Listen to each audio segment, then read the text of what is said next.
做人做人的高兴，一度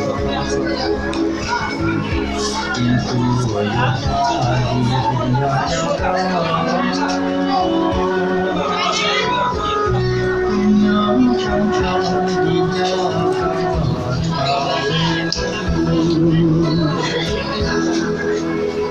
做我这个对不了。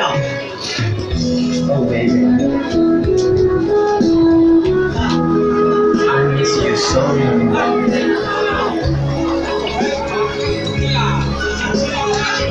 Without you,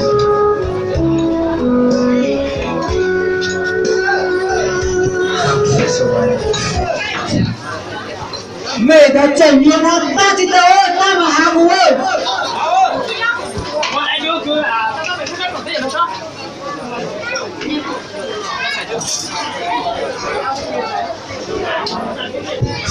正起了做祷告的祷告站好链接，等长站的链接。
你看好的姐姐呢？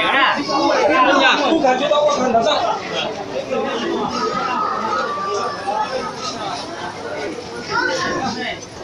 姐姐啊，我们有老病啊。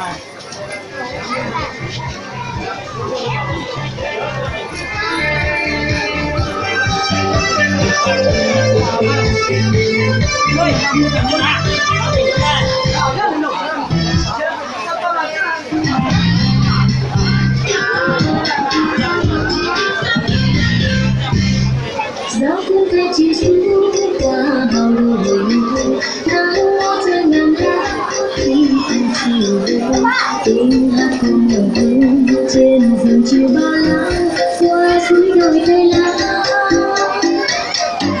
tiếng hát ai buồn bã đến khi đèn đau nghe câu tình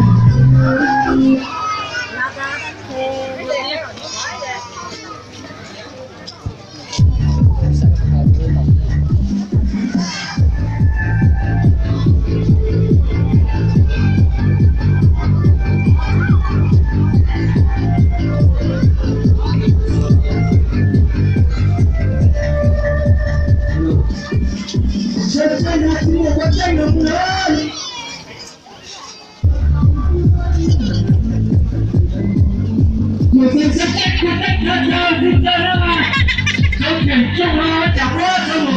cho kênh Ghiền Mì Gõ để